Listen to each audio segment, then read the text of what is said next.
Om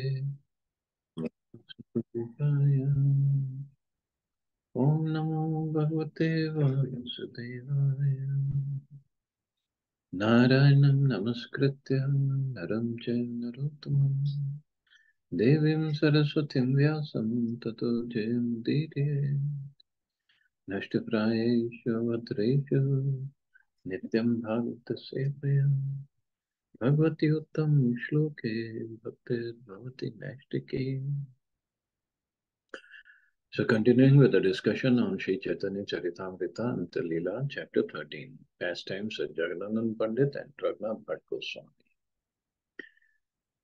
Text number 43 onwards. So Jagannathan Pandit, after asking Mahaprabhu, he left Jagannath Puri, came to Varanasi. तपन मिश्र चंद्रशेखर दोहारे में लीला तार ठाई प्रभुर कथा सकल Sunila. When he met Tapan Mishra and Chandrasekhar in Varanasi, they heard from him about topics concerning Sri Chaitanya Mahaprabhu. मथुराते आशी मिलीला सनातने दुई जनेर संगे दुहे आनंदित माने. Finally, Jagdanand Pandit reached Mathura, where he met Sanatana Goswami. They were very pleased to see each other. सनातन करैला तारे द्वादश वन दर्शन गोकुले रहिला दुहे देखी महावान. After Sanatana Goswami had taken Jagdanand to see all 12 forests of Vrindavan, concluding with Mahavan, the two of them remained in Gokul. So Gokul, Mahavan is where Gokul is at. सनातनेर गोफाते दुहे रहे एक ठाई पंडित पाक करें देवालय जाई. They stayed in Sanatana Goswami's cave, but Jagdanand Pandit would go to a nearby temple and cook for himself. सनातन भिक्षा करें जय महावाने कबू देवालय कबू Brahman सदाने. Sanatana Goswami would beg alms from door to door in the vicinity of Mahavan. Sometimes he would go to a temple and sometimes to a Brahman's house. Sanatan Panditer kare samadhana mahavane dena ani magiyan pana. Sanatan Goswami attended to all of Jagdanand Pandit's needs. He begged in the area of Mahavan and brought Jagdanand all kinds of things to eat and drink. एक दिन सनातन ने पंडित निमंत्रिलिया नित्य कृत्य करी तेहा पाक चढ़ाईला. One day Jagdanand Pandit, having invited Sanatan to the nearby temple for lunch, finished his routine duties and began to cook. Mukund Saraswati नाम सन्यासी महाजाने एक बहिर्वास तेनु दिल सनातन. Previously, a great sannyasi named Mukund Saraswati had given Sanatana Goswami an outer garment.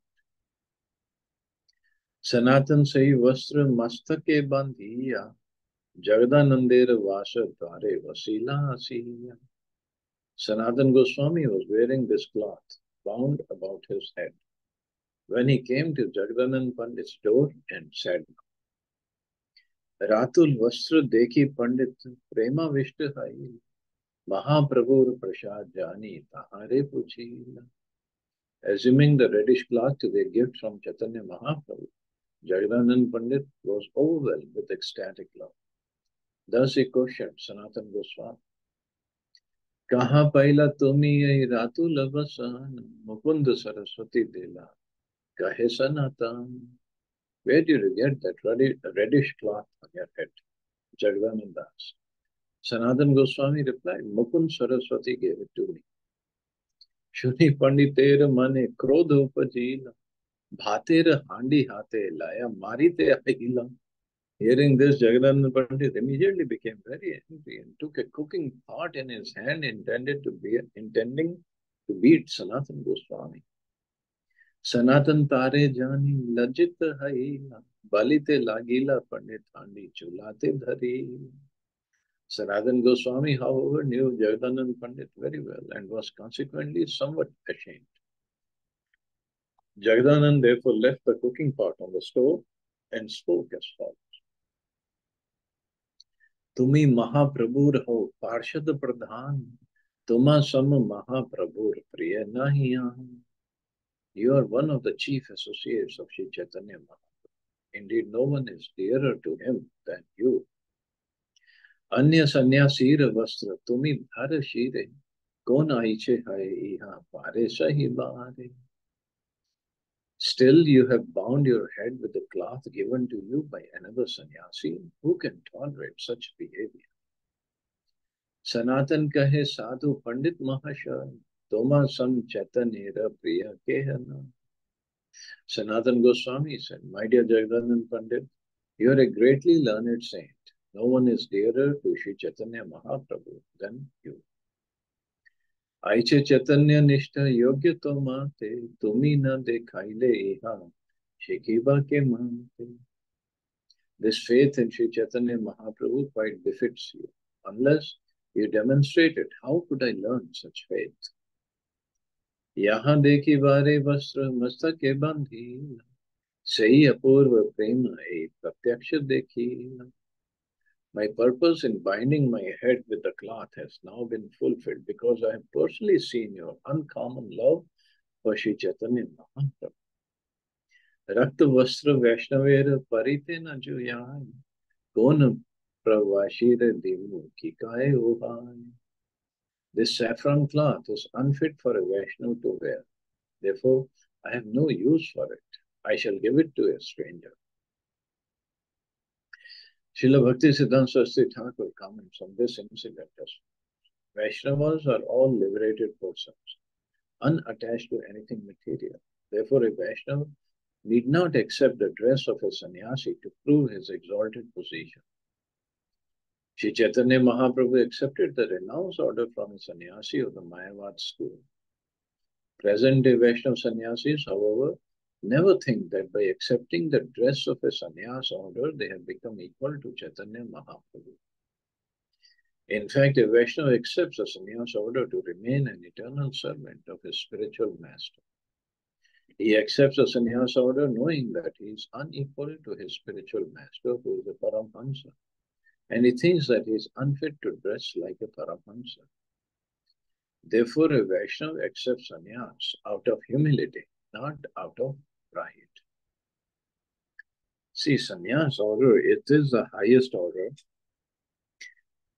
But as Bhaktisiddhanta Maharaj is saying, that a Vaishnava accepts sannyas out of humility, not out of pride, that I'll be in a better position, better order than anybody else, and I'm the spiritual master of everybody else.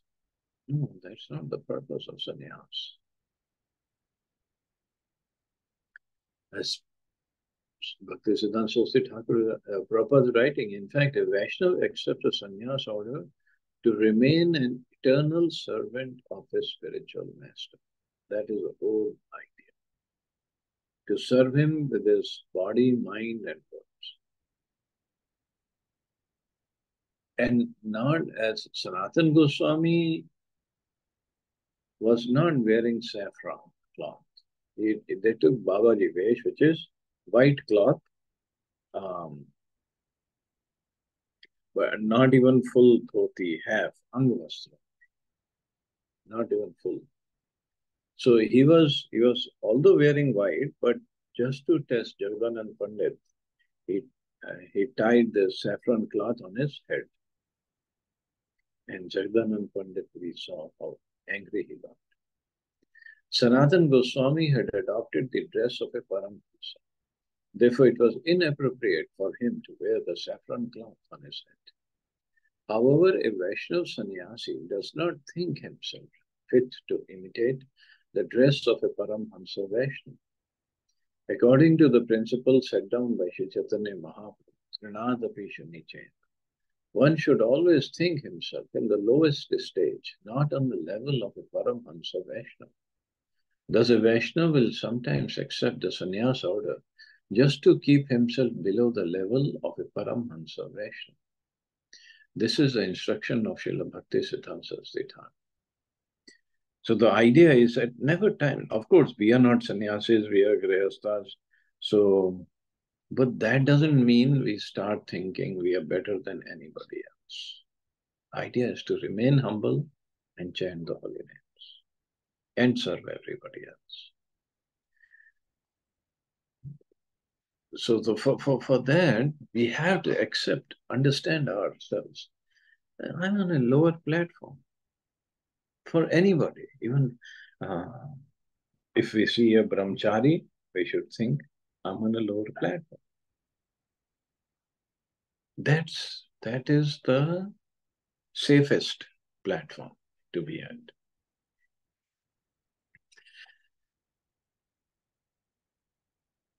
Safest platform, and then we can chant, we can do our services properly. If at any time we think I am better than somebody else, then the downfall starts. पाक करी जगदानंद चैतन्य समर्पिला दुई जन वशी तबे prasad Pila. When Jagdanand Pandit finished cooking, he offered the food to Sri Chaitanya Mahaprabhu. Then he and Sanatan Goswami sat down and ate the prasad. Prasad pai anya anya kaila alingana Chaitanya viraha duhe karila krandana. After eating the prasad, they embraced each other and cried due to separation from Lord Chaitanya.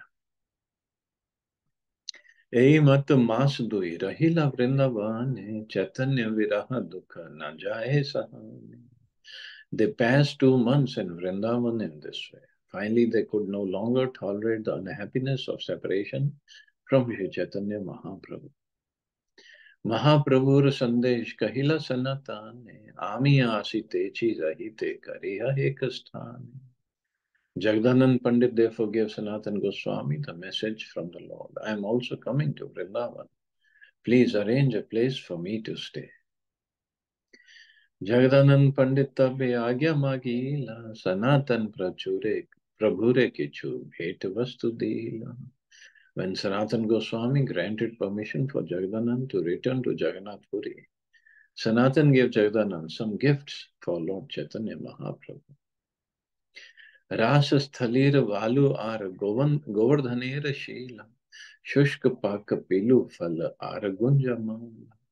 The gifts consisted of some sand from the site of the Ras Leela, a stone from Govardhan Hill, dried, ripened pilu fruits, and a garland of small conch shells. Small conch shells in the Gunjamala. Jagdananda Pandit Chalila Sabalaya Vyakul Haila Sanatan Tare Vidai Diya. Thus Jagdanand Pandit, bearing all these gifts, started on his journey. Sanatan Goswami, however, was very much agitated after bidding him farewell. प्रभुर निमित्त एक स्थान मने विचारीला द्वादश आदित्य टीलाया एक मठ पाइला. Soon afterward, Sanatan Goswami selected a place where Sri Chaitanya Mahaprabhu could stay while in Vrindavan. It was a temple on the hill named Dwadash Aditya Tila. So Dwadash Aditya Tila, that is where now Madan Mohanji temple is called. The DT has moved to Karoli, but the temple is still there. Sei sthan rakila gosai sanskar kariya mathera age rakila ek choni bandiya. Sanatan Goswami kept the temple very clean and in good repair. In front of it, he erected a small hut. Shighra chali neela chale gela Jagdananda bhakta saha gosai haila parama ananda. Meanwhile, traveling very quickly, Jagdanand Pandit soon arrived in Jagannath Puri, much to the joy of Sri Chaitanya Mahaprabhu and his devotees. Prabhur Charana Vandi Sabare Milila Mahaprabhu Tare Drida Alingan Kaila. After offering prayers at the lotus feet of Sri Chaitanya Mahaprabhu, Jagdanand Pandit greeted everyone. Then the Lord embraced Jagdanand very strongly. Sanatanera Name Pandit Dandavat Kahila Rasasthalir Dhuli Adi Sab Bhet Dila. Jagdanand Pandit offered obeisances to the Lord on behalf of Sanatan Goswami. Then he gave the Lord the dust from the site of the Ras dance along with other gifts. सब द्रव्य राखिलेन पीलू दिलेन बांटिया वृंदावनेर फल वली खाइला हृष्ट खाया. Sri Chaitanya Mahaprabhu kept all the gifts except the pilu fruits, which he distributed to the devotees. Because the fruits were from Vrindavan, everyone ate them with great happiness. ये केहा जाने आंटे चुषिते लागीला ये ना जाने गौड़ी या पीलू चावना काहे खाईला. Those devotees who were familiar with pilu fruits sucked on the seeds, but the Bengali devotees who did not know what they were chewed the seeds and swallowed them. मुखे तार झाल गेला जेवा करे ज्वाला वृंदावनेर पीलू खाइते एक लीला. The hard chili like taste burned the tongues of those who chewed the seeds. Thus the eating of pilu fruits from Vrindavan became a pastime of Sri Chaitanya Mahaprabhu. जगदानंदे आगमने सवार उल्लास मते नीला चले प्रभुर विलास. When Jagadanand Pandit returned from Vrindavan, everyone was jubilant. Thus, Sri Chaitanya Mahaprabhu enjoyed his pastimes while residing at Jagannath Puri. So, now the theme changes, so I think I shall stop here. And because Shashwati Mata is ready with her lecture for today. So let's welcome her and listen to what Mataji has to say. Hare Krishna, Mataji.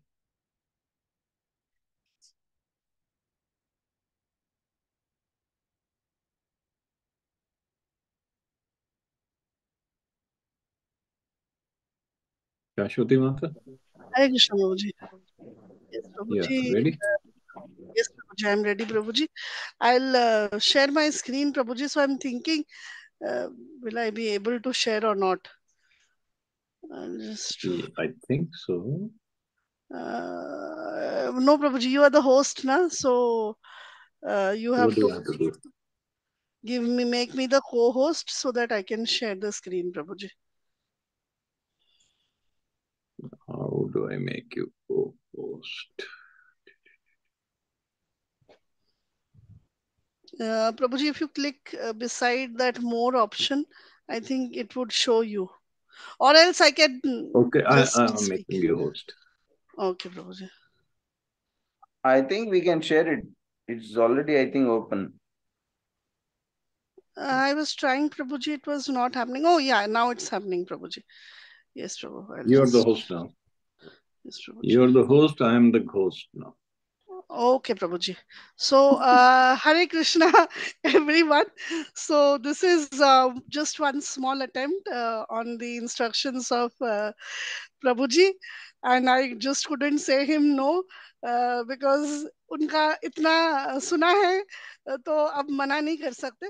So I thought I'll just share a small Govardhan Leela thing. सभी को पता तो होगा, but hearing again and again, it's very, good. It's very relishing. So I found everything, once जब आप सुनते हो दोबारा सुनते हैं तो बहुत सारी नई नई चीजें आती हैं. तो without delay, I'll just start. Prabhuji, is my screen visible? Yes, Mata. Yes, Prabhuji. So, Giriraj Govardhan ji ki jai. So, we'll begin today's session. And so first अगर मुझे इंट्रोड्यूस करना है कि गोवर्धन जी के बारे में बताना है, फिर उनका नाम का महत्व क्या है, उनका क्यों उनको हम इतना मानते हैं, उसका मैं बोलने के बाद फिर हम लीला पे जाएंगे एंड फिर हम एंड में कंक्लूड करेंगे कि हमने इस लीला से क्या सीखा. तो जो गिरिराज गोवर्धन जी है, ये एक्चुअली कृष्णा के जो गोलोक वृंदावन है वो वहां से है. तो जब राधा रानी को कृष्णा ने बोला था कि आपको भी इस धरातल में आना है, हमारी लीला वगैरह हम करेंगे. तो पास टाइम्स करने के लिए जब उनको राधा रानी को बुलाया गया था, तो राधा रानी ने ये कंडीशन रखा था कि जब तक गिरिराज जी नहीं जाएंगे, यमुना जी नहीं जाएंगी, तो वो तब तक नहीं जाएंगे. तो कृष्णा ने बोला ये लोग तो जाएंगे ही. तो देन राधा रानी ने बोला कि तो फिर मैं जाऊंगी. तो कहते हैं जो गोवर्धन जी का जो तत्व है वो कृष्ण का तत्व है, एक तरह से विष्णु तत्व भी है उनमें। और ये कहते हैं कि वो जो उनका राधा और कृष्णा का जो लव है, it's like a solid form, rock form, जो प्रतीत है कि गोवर्धन जी है। तो उसका और एक भी बताया जाता है कि जो गोवर्धन जी हैं, उनको हरिदास वरिया बोला जाता है। हरिदास मतलब जो डिवोटी, मतलब जो हैं कृष्ण के, जैसे उद्धव जी, हनुमान जी, ये सब हरिदास हैं, हरि के दास हैं। लेकिन हरिदास वरिया मतलब क्या है? हरिदास वरिया मतलब जो हरि के दासों में से भी श्रेष्ठ है, मतलब द टॉप मोस्ट। अब ऐसा क्यों गोवर्धन जी को बोला गया? क्योंकि हम सबको पता है हनुमान जी ने राम जी को बहुत मदद की, अर्जुन ने कृष्ण को भी हेल्प किया। तो ये हम सब ने पढ़ा है कि उद्धव जी का क्या रोल था। तो लेकिन इनको क्यों बताया गया है कि ये हरिदास वरिया है? इनका मतलब ये है कि जैसे जो जितने भी जो हरि के दास हैं, इनको ये कहा जाता है कि गोवर्धन जी को हरिदास वरिया इसलिए बताया जाता है कि वो जब सर्विस देते हैं, तो उस सर्विस में वो बहुत एंजॉय करते हैं। जैसे हम जैसे अगर मैं अपनी बात करूं, तो अगर जैसे अभी जगन्नाथ फेस्टिवल गया था, तो हम सबने फेस्टिवल में सर्विस बहुत मिली थी। तो सर्विस मिली थी, किया भी अच्छे से, लेकिन फिर उसके 2 दिन तक ना बहुत थक गए, खाना-पीना सब इधर-उधर हो गया। सर में दर्द हो रहा है, प्रभु जी अभी 2 दिन तक सर्विस मत दो, बॉडी को थोड़ा रिवाइव होने दो। हम यही यही सोचते हैं ना। लेकिन जो गोवर्धन जी हैं, वो ऐसा तो सोचते ही नहीं है बिल्कुल भी। वो बोलते हैं कि चाहे जो भी हो जाए, मैं अगर सर्विस दे रहा हूँ, he is actually enjoying the service, he becomes very happy.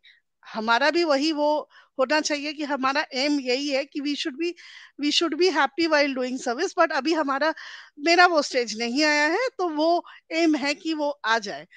तो दूसरा एक और चीज़ भी बताया जाता है कि जो गोवर्धन जी का नाम है, तो हम अगर उसको ब्रेक करेंगे, गो मतलब गाय होता है, और वर्धन मतलब जो नरिशमेंट देता है।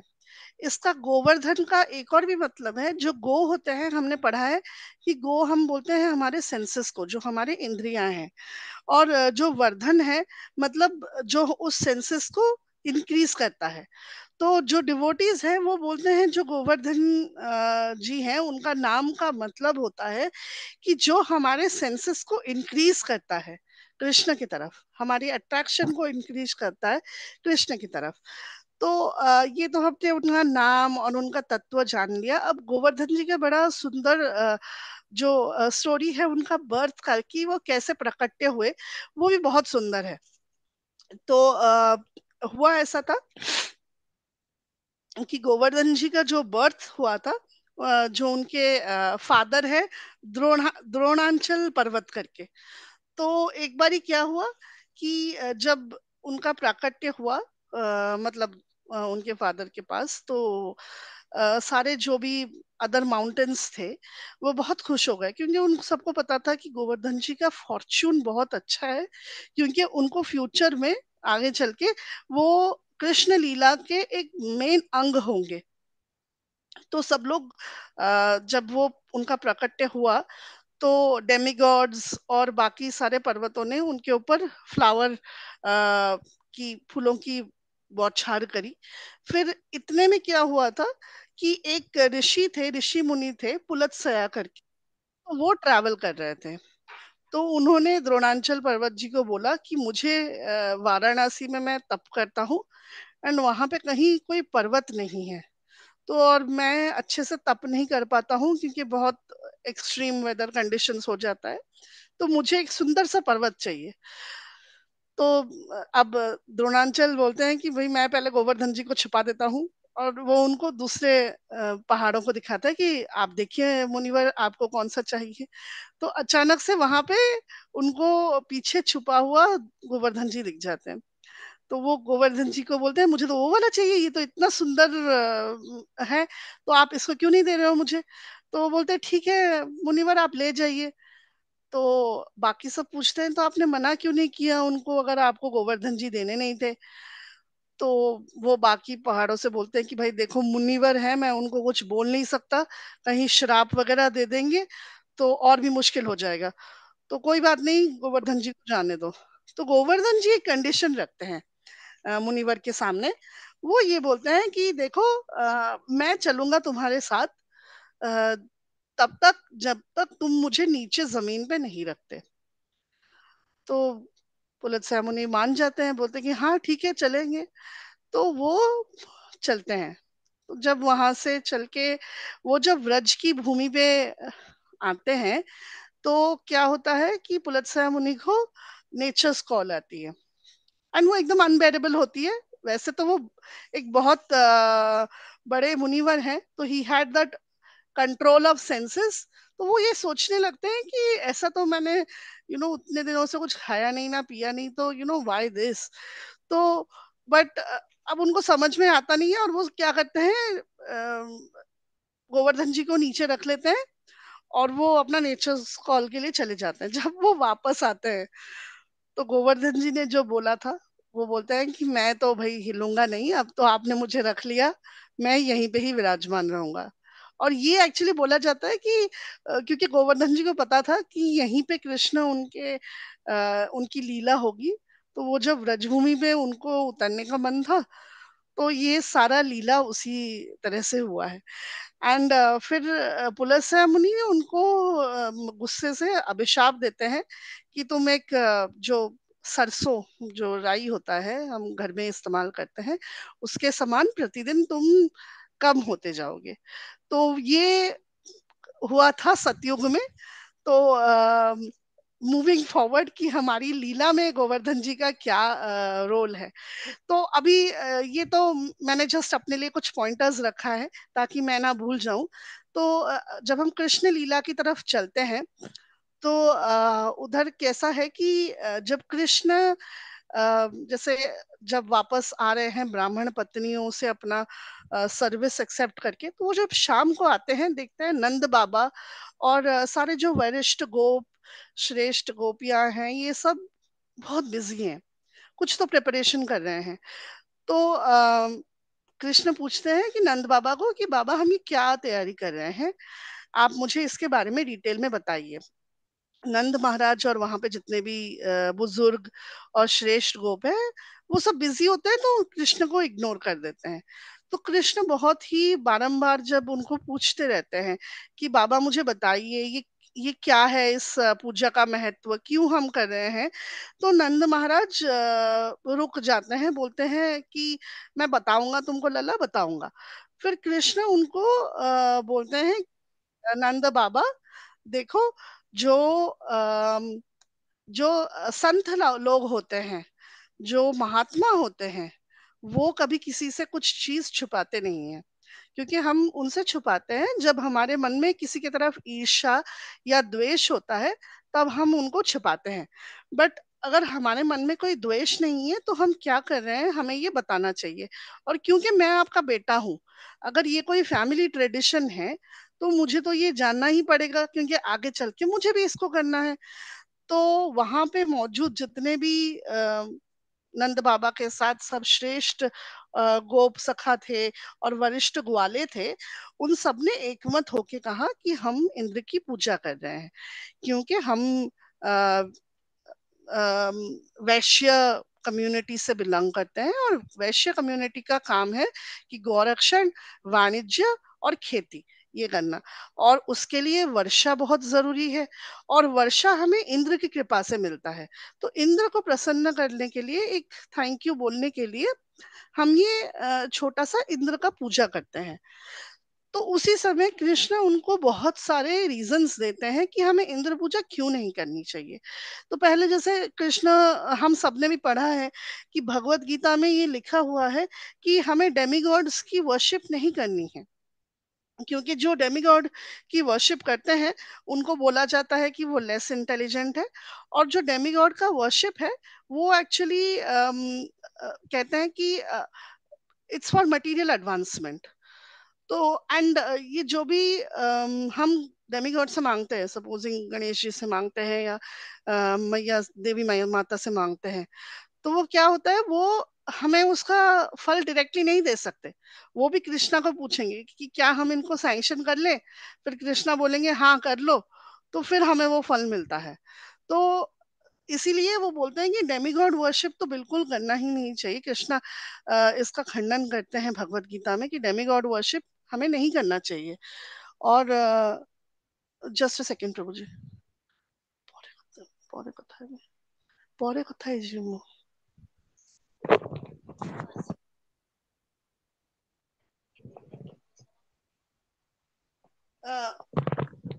Prabhu ji, just a second, Prabhu ji, just a second. Sure, no problem.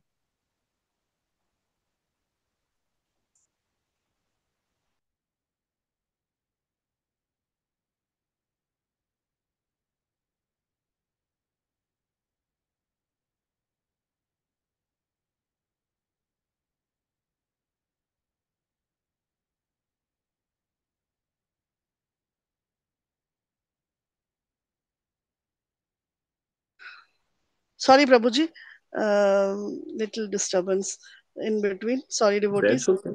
That's okay. Yes.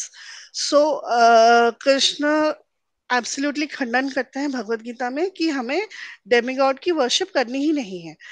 तो नेक्स्ट वो बोलते हैं कर्म मीमांसा थ्योरी के बारे में, जहाँ पे वो बोलते हैं अपने नंद बाबा को समझाते हैं कि हम अगर अच्छे कर्म करते हैं तो हमें उन अच्छे कर्मों का फल फल हमें अच्छा ही मिलेगा। तो हमें इतना इंद्र को पैसिफाई करने की जरूरत नहीं है। तो और वो जो भी हम काम करते हैं, अच्छे काम करते हैं, तो उसका फल हमें अवश्य मिलेगा और वो इसी जन्म में ही मिलता है। वो ये समझाते हैं उनको। फिर लेटर वो ये भी बोलते हैं कि तो जो डेमिगॉड्स होते हैं, जब हम अच्छा कर्म करते हैं तो डेमिगॉड्स हमें उसका फल भी देते हैं, वही फल देते हैं। तो अगर हमने खेती किया है तो डेमिगॉड हमें उसका फल ही देंगे कि फल उपजाऊ होगा। सो फिर वो बोलते हैं कि एक डेमिगॉड का ड्यूटी क्या है। वो बोलते हैं कि जैसे इंद्र की ड्यूटी है कि वो वर्षा प्रदान करेगा। जब वो वर्षा देते हैं तो वो तो ये नहीं देखते ना कि वो वर्षा कहाँ गिर रही है, वो समुद्र में गिर रहा है या धरातल में गिर रहा है या कहीं पे गिर रहा है, वो ये नहीं देखते। उनका नेचर है कि वो जल प्रोवाइड करेंगे, तो हमें उनकी वर्शिप करनी नहीं चाहिए। फिर वहां पे जितने भी मतलब जो भी श्रेष्ठ गोप और गोप सखा थे और वरिष्ठ ग्वाले थे और नंद बाबा के साथ, वो लोग जब भगवान ये इतने सारे सिद्धांत उनको दे रहे थे, वो एकदम दो भगवान उस समय छोटे से थे, तो बट वो इतना जब सिद्धांत शेयर कर रहे थे तो ये सब ना एकदम मोहित हो गए थे भगवान से और उनकी हर बात से अग्री कर रहे थे। जो जो भी भगवान बोल रहे थे, उनके ऐश्वर्य से इतना मोहित हो गए थे। और वो जैसे कोई बड़ा आदमी आ जाए ना हमारे सामने और हमें कन्विंस कर ले कि ये करो, तो हम कर लेते हैं। तो उसी प्रकार जैसे कोई बड़ा आदमी उनको बोल रहा है, वो उसी तरह से कृष्ण की तरफ मोहित होके वो राजी हो जाते हैं कि हम इंद्र की पूजा नहीं करेंगे और हम गोवर्धन जी की पूजा करेंगे। तो फिर कृष्ण उनको बोलते हैं कि देखो गिरिराज जी हमें कितना हेल्प करते हैं। हम रोज अपनी गैया लेके जाते हैं गोवर्धन जी के पर्वत के ऊपर, एंड वहां पे हमारी गैया हरी हरी घास खाती है और कितना अच्छा दूध देती है, जिससे हमारा वाणिज्य और भी आगे फैलता है। तो फिर वो ये बताते हैं कि जो हम शाम को जब हम घर आते हैं गौचारण के बाद, हम वहां से लकड़ियां भी लेके आते हैं, जिसके वजह से घर पे हमारा खाना और प्रसाद बनता है। तो एंड हम सब वहां पे पेड़ों के छांव में खेलते हैं, इतना सुंदर होता है पूरा ग्रीन ग्रास एंड सब कुछ। तो बहुत अच्छा है, तो हमें गिरिराज जी की पूजा करनी चाहिए। तो सब वाले बोलते हैं कि हाँ हम करेंगे, बट कैसे करें। तो वो बोलते हैं कि जो भी आपने बनाया है हम सब वो लेके चलते हैं गिरिराज जी की तरफ। तो वो सारे जो डिस्क्रिप्शन है, आप अगर पढ़े, सबने पढ़ा होगा कृष्णा बुक में, कि वो माउंटेन्स ऑफ राइस था, माउंटेन ऑफ दाल था, माउंटेन ऑफ पूरी, माउंटेन ऑफ रसगुल्ला, रबड़ी, खीर, ये सब माउंटेन्स में थे, जैसे इस पिक्चर में मैंने दिखाया क्योंकि मुझे ये बहुत सुंदर लग रहा था और मुझे लगा कि हम में भी विजुअलाइज कर पाएंगे उस सीन को, कि गोवर्धन जी के सामने चारों ओर ऐसे होंगे। तो जब सब लोग ये सारा पैराफर्नालिया लेके जाते हैं, तो और वो गोवर्धन जी के पास जाते हैं और कृष्णा बोलते हैं कि हम वहां पे ब्राह्मणों को भी बुलाएंगे, गैया को भी बहुत सुंदर सजा के हम लेके जाएंगे, और सभी लोग अच्छे से, आप लोग तैयार होके आना, ताकि हम गोवर्धन जी के पास जाके अच्छे से पूजा करें उनकी। तो वहां पे जब वो सब पहुंच जाते हैं, तो ब्राह्मण अपना वैदिक स्तुति करने लगते हैं, और फिर सभी जो भी छोटे गोप सखा, गोपिका होती हैं, वो सब गाना गा के डांस करने लगते हैं। फिर वो देखते हैं सभी लोग कि गिरिराज जी के मतलब जो पहाड़ हैं, उनके आंखें हैं, उनके लिप्स हैं। फिर सब बोलते हैं कि अरे, इनकी आंखें और इनकी लिप्स तो बिल्कुल हमारे कृष्ण के समान दिख रही हैं। तो अब फिर वो स्माइल करने लगते हैं सबकी तरफ, तो सभी लोग फिर देखते हैं उनको।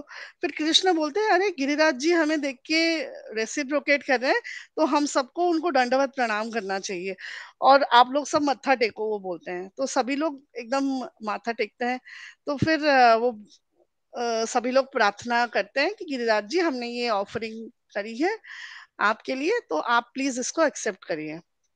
गिरिराज जी के दोनों हाथ दो साइड से आ जाते हैं, और वो एकदम प्रसाद, सारे प्रसाद जो माउंटेन के फॉर्म में थे, वो सब पाने लगते हैं।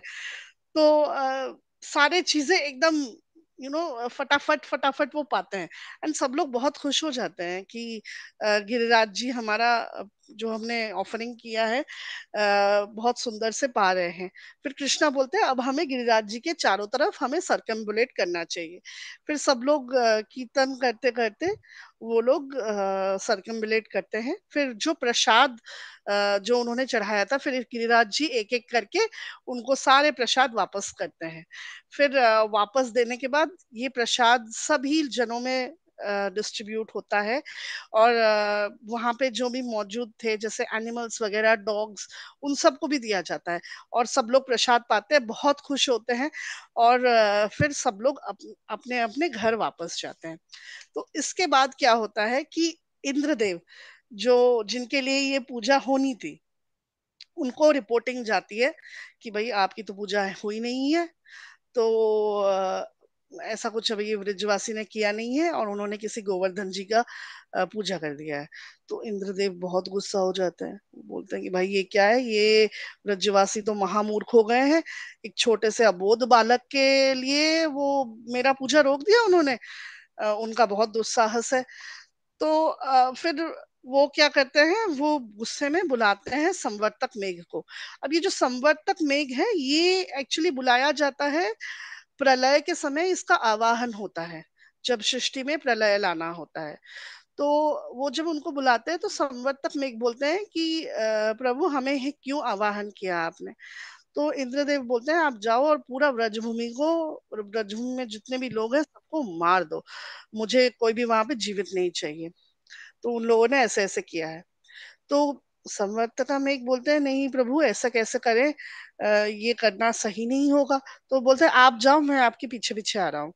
तो कृष्णा बुक में ये डिस्क्रिप्शन है, जब संवर्तक मेघ के जो ड्रॉप्स पड़ने लगे, वो जो ड्रॉप्स थे, it was in the size of a pillar, मतलब एक एक पिलर, इतनी बड़ी बड़ी बूंदे थी, इतनी हवा हो रही थी, मतलब सब लोग थोड़ा सा डर गए थे। एंड वो उन्होंने जाके, जितने भी गैया, जितने भी लोग हैं, उन सब ने कृष्ण की शरण ली, और बोला, कृष्ण हमें आप रक्षण दो, क्योंकि इंद्र तो गुस्सा हो गए, ये पता चल रहा है, तो अब आप हमें इस मुसीबत से बचाओ। तो कृष्ण भागते हैं, और वो जाके बोलते हैं कि सब गिरिराज की तरफ चलो, गिरिराज जी की तरफ चलो। तो सब गिरिराज जी की तरफ जाते हैं। फिर कृष्ण क्या करते हैं, देखते ही देखते गिरिराज जी को अपने लेफ्ट हैंड के स्मॉल फिंगर के ऊपर उनको ले लेते हैं, जैसे एक बच्चा मशरूम तोड़ के उठा लेता है, उसी तरह से कृष्ण गिरिराज जी को अपने छोटे से लिटिल फिंगर पे उठा लेते हैं। तो अब जब वो उठाते हैं, गोवर्धन जी का इतना सुंदर रेसिप्रोकेशन देखिए कि जब गिरिराज जी देखते हैं कि अब मुझे मेरे भगवान को सेवा देना है, तो वो एकदम और थोड़े से मतलब खुशी में ना हल्के हो जाते हैं। तो और वो क्या करते हैं, क्योंकि उनके प्रभु आ रहे हैं, वो एक छोटा-सा एलिवेशन कर देते हैं कि ताकि उनके भगवान उसके ऊपर खड़े हो जाएँ। तो और कहते हैं कि जब कृष्ण उनको स्पर्श करते हैं, तो गोवर्धन जी इतने आनंदित हो जाते हैं कि उनके ऊपर से जितने भी फूल होते हैं, वो सब ना नीचे झड़ने लगते हैं। तो फिर वो ब्रजवासी जितने भी होते हैं, वो सारे कृष्ण उनको बोलते हैं कि आप अंदर आ जाओ। तो वो बोलते हैं कि बट कृष्णा, हम सारे इसमें जगह हो जाएँगे? कृष्ण बोलते हैं सारा संसार इसमें जगह हो सकता है, तो आप लोग सब निडर होके आप लोग आओ। तो यहाँ पे कैसा है कि 7 दिन और 7 रात तक संवर्तक मेघ ऐसे ही बरसते रहे। तो इन 7 दिन और 7 रातों में भगवान कंटिन्यूअसली अ, गिरिराज जी को ऐसे पकड़ के रखे थे। तो जो जितने भी जैसे पिक्चर्स में आप देख रहे हैं कि जितने भी गोपियाँ, गोप सखा और वृद्ध ग्वाले वगैरह हैं, ये लोग जब भी कृष्णा को देखते थे, उनको लगता था कि कृष्ण सिर्फ उन्हीं को ही देख रहे हैं और उन्हीं से ही बात कर रहे हैं। तो फिर जैसे जो उनके फ्रेंड्स थे, जैसे मधुमंगल और बाकी जो दोस्त थे कृष्णा के, वो बोलते थे, "कृष्णा, तुम्हारा हाथ दर्द होगा ना, तो तुम हमें बोल देना, हम पकड़ लेंगे थोड़ा।" तो कृष्णा बोलते थे, "हाँ, मेरा हाथ दर्द हो रहा है ना, तो पकड़ोगे तुम लोग?" तो सब लोग बोलते हैं ना, अपने उनकी लाठी होती थी ग्वालों के पास, तो वो लाठी सब लोग बोलते थे कि हम पकड़ रहे हैं, तुम थोड़ा अपना हाथ को ना रेस्ट दे दो। तो जैसे ही वो अपना हाथ छोड़ते थे और उनकी लकड़ियाँ टूट जाती थी, क्योंकि गोवर्धन जी का भार इतना ज़्यादा होता था। तो फिर कृष्णा बोलते थे कि नहीं, नहीं, मैं ही करता हूँ, तुम लोग रहने दो। फिर वो कृष्ण के हाथ वगैरह मसाज कर देते थे। फिर कृष्ण के जो सखा थे मधुमंगल, तो कृष्ण को तो सारी स्ट्रेंथ ना मेरे से ही मिल रही है कि मैं ब्राह्मण हूँ, मैं यहाँ पे मंत्र उच्चारण कर रहा हूँ, इसीलिए उसको स्ट्रेंथ मिल रही है। तो इधर मैया यशोदा वो बोलते हैं कि गोवर्धन जी को प्रे करते हैं कि गोवर्धन जी देखो, आपका भार इतना ज्यादा है और मेरे लल्ला का हाथ तो एकदम मुलायम है। उसके हाथ को कुछ नहीं होना चाहिए, उसकी तबीयत ठीक रहनी चाहिए, तो आप थोड़ा और हल्के हो जाओ। तो फिर जितने भी वहां पे जो वरिष्ठ ग्वाले थे, वो भी आके कृष्ण को थोड़ा सा मसाज कर रहे थे। फिर जो गोपियां थी वो बोलती, जो राधा रानी के साइड में होती थी, वो बोलती थी कि कृष्ण कुछ नहीं कर रहा है, हम सारा भार तो राधा रानी ने ले रखा है। तो कृष्ण की तरफ की गोप बोलते थे, कैसे? सारा तो भार कृष्ण ने अपने फिंगर पे ले रखा है, तो ये कैसे हो गया कि राधा रानी उधर खड़ी है और उनको सारा भार उनकी तरफ है? तो वो बोलते हैं कि देखो, जो लेफ्ट साइड होता है, वो हमेशा अपने धर्म पत्नी या अर्धांगिनी का वो स्ट्रेंथ होता है। तो राधा रानी ने कृष्ण को अपने हृदय में रखा है, तो राधा रानी सबका भार उठा रही हैं। तो इस तरह से बहुत सुंदर आदान प्रदान हो रहा था डिवोटीज के बीच में। एंड कुछ वहां पे जो छोटे छोटे बच्चे थे या वृद्ध थे, वो लोग कीर्तन कर रहे थे, कोई कोई डांस कर रहा था, कोई गाना गा रहा था, जितने गैया थे वो भी बहुत आनंदित थे। तो कहते हैं कि जो भगवान का जो लीला होता है, उस लीला में हमें हमेशा 1 या 2 रस हम देखते हैं, बट यहाँ पे इस लीला में पूरे पांचों रस का आदान प्रदान हुआ है। शांत, वात्सल्य, माधुर्य, जो दास्य और साख्य, वो सारे सारे एक्सपीरियंस करे हुए हैं डिवोटीज ने। फिर इसके जब ये वर्षा खत्म हुई और संवर्तकम एक जाके अपना रिपोर्टिंग किया, इंद्र के पास जाके बोला कि हमने अपना काम कर लिया है और हमारे पास पावर नहीं है, हम भी थक गए। तो इंद्रदेव बोलते हैं, ऐसे कैसे हो गया? और तुम्हें कोई लोग वहां पे मिले नहीं ना? पानी तो अभी बहुत है, तो कोई दिख तो नहीं रहा है हमें, गांव तो पूरा खाली है। तो इंद्र सोचता है कि यहाँ सब चले ही गए होंगे। तो फिर जब इंद्र देखते हैं कि सारे ब्रिजवासी गोवर्धन पर्वत के नीचे हैं और उनको कृष्ण प्रोटेक्शन दे रहे हैं। इंद्र को अपनी गलती का रियलाइजेशन होता है। उनको ये समझ में आता है कि वो अपने फॉल्स प्राइड में इतने पफ्ड अप हो गए थे कि वो अपने भगवान को ही नहीं जान पाए, जो उनके एक्चुअल पावर हाउस है, जिनसे उनको सभी शक्तियाँ मिलती है।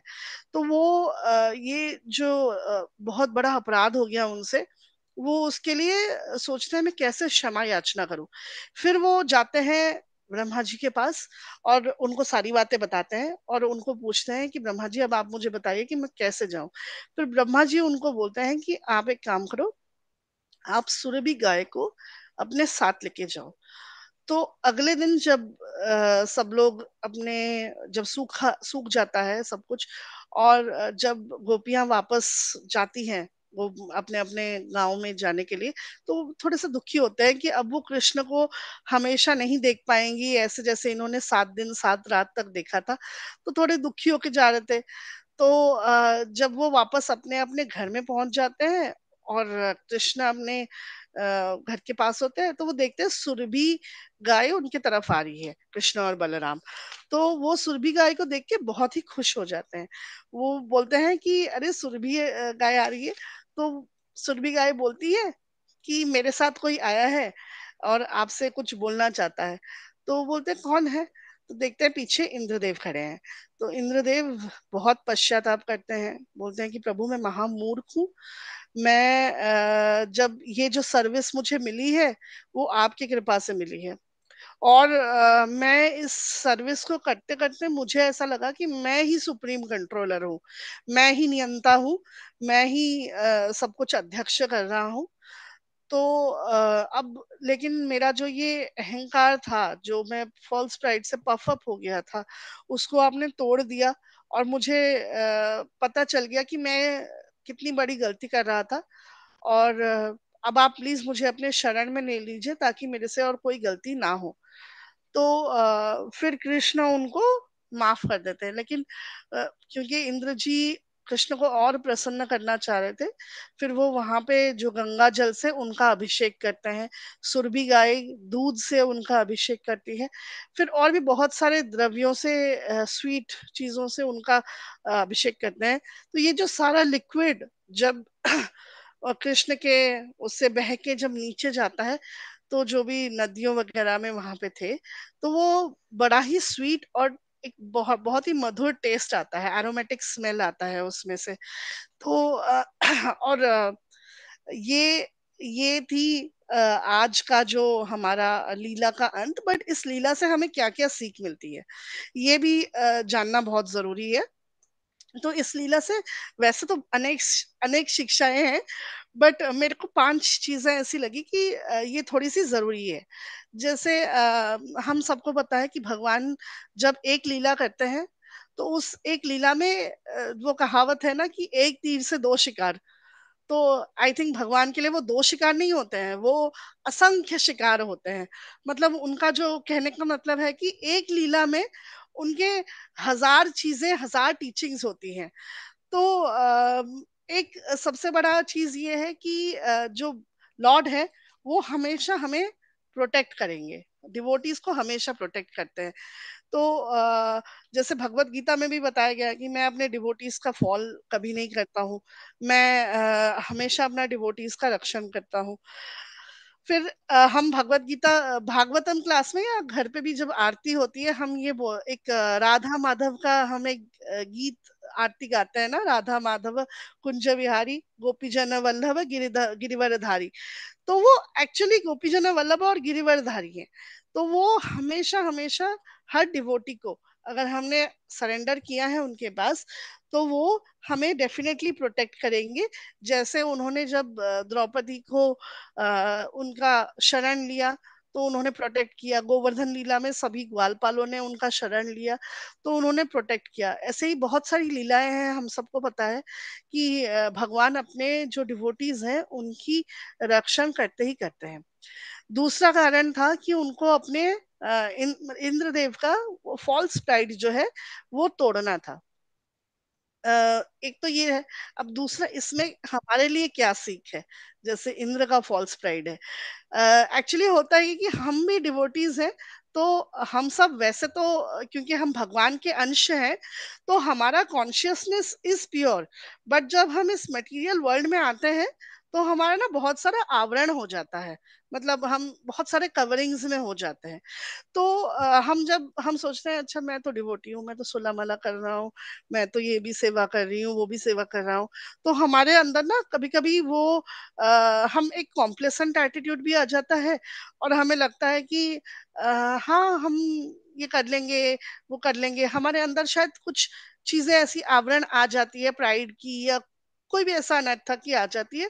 तो वो कृष्ण क्या करते हैं, जब हमें कोई ऐसे कंफर्टेबल नहीं अनकंफर्टेबल सिचुएशन में हमें डालते हैं, तो वो हमारा टेस्टिंग टाइम होता है। हमें ये समझना है कि हमारा जो ये अनर्थ का आवरण है, शायद भगवान इसको तोड़ रहे हैं।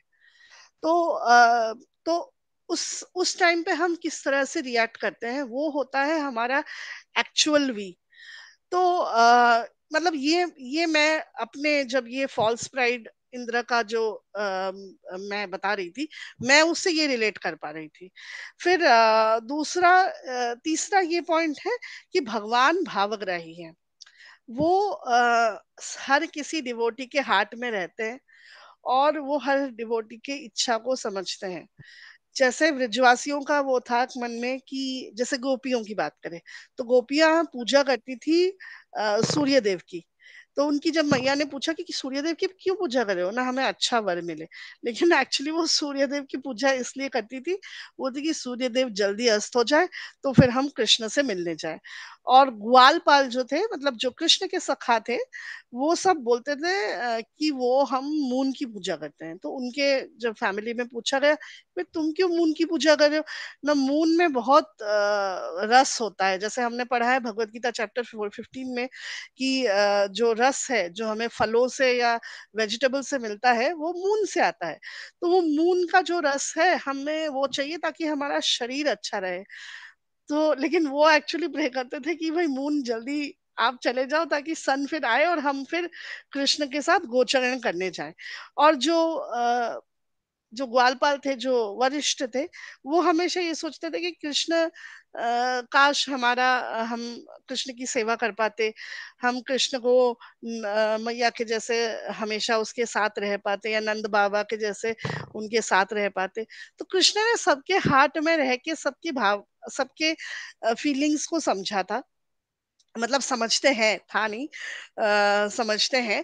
तो वो जो ये लीला उन्होंने किया है, उस लीला में भी भगवान ने ये सभी डिवोटीज के जो मन की इच्छाएं थी, वो उन्होंने इस पूरे लीला में उनको उसका स्वाद दिया, उनका डिजायर को फुलफिल किया। तो जैसे 7 दिन और 7 रात तक सभी लोग कृष्ण के पास थे, तो ये उनके जितने भी डिजायर्स थे वो सारे पूरे हो गए। फिर इसमें और एक इम्पॉर्टेंट चीज है कि हमें डेमिगॉड वर्शिप नहीं करनी चाहिए। जैसे भगवत गीता 18.66 में बोला जाता है, सर्वधर्मान परित्यज्य मामेकम शरणम व्रज, अहम अहम तम सर्व पापेभ्यो मोक्षाय मासुच। इसका मतलब है abandon all forms of religion and just surrender to me. तो हमें कोई भी और रिलीजन, ये करना है, वो करना है, वो करना है, ये करना है, नहीं, सिर्फ कृष्ण की शरण में ही हमें सरेंडर करना है। और लास्ट लर्निंग जो है कि ये एक होप है हर डिवोटी के लिए कि भगवान हमें हमेशा माफ करेंगे। जैसे होप किस तरह से ये कहाँ से आया, जैसे इंद्र जो है वो भी एक डेमिगॉड है, हमारे से बहुत उच्च पोजीशन में है। तो उन्होंने पहले जब क्रोधित हुए, और उन्होंने क्रोध में जब उनका सही इंटेलिजेंस वर्क नहीं कर रहा था, उस क्रोध में उन्होंने द्वेष में आके, गुस्से से उन्होंने ये बोला कि पूरे सारे जो व्रज में लोग हैं उन सबको डुबो दो। तो वो एक तरह का अपराध हो गया उनसे। तो लेकिन भगवान ने अगर इंद्र को उस अपराध से भी माफ कर दिया, तो हमने जो इतने सारे पता नहीं कितने कितने, मैं तो अपनी बात कर सकती हूँ, कितने कितने पाप किए होंगे हमने अपने प्रीवियस जन्मों में। तो हमारे लिए ये एक होप है दैट भगवान हमें डेफिनेटली माफ कर देंगे, एंड डेफिनेटली हमें लॉर्ड अपने शरण में फिर ले लेंगे। तो thank you so much, and मेरे से कोई त्रुटि हुई हो तो प्लीज मुझे माफ कर दीजिएगा. Thank you for being so patient and hearing. Hari Bol. Hari Bol. Thank you, Mata. Hari That was Bol. wonderful. Very nice Oh, class, thank you very Mataji. much. All glories to Prabhupada. Thank you. Mataji, I was just lost the way you were explaining Govardhan Leela. Thank you very much for the beautiful class. Thank you, Mataji. Thank you very much, Mataji. Prabhuji, Thank you, can we Mataji. Hare Krishna. thank you. Yes, Hare it was Krishna. very Prabhuji, good. Now, every week once you should do the katha. Yes. Next week is your turn, Radha Prabhu. Hari My- Bol. I'm just telling her because she's not coming to office class also. Now she will give class. Okay, she can give on Sunday, you can give on Saturday. Okay. Okay, great. Thank you, Mata. Thank you all. You all have a Thank safe you. and wonderful day. Thank Thank you. you. Jai Shri Radha. Jai Shri Jai Radha. Shri Krishna. Thank you very much, Hare Prabhuji. Krishna. Thank you very much, Mataji. Hare Krishna.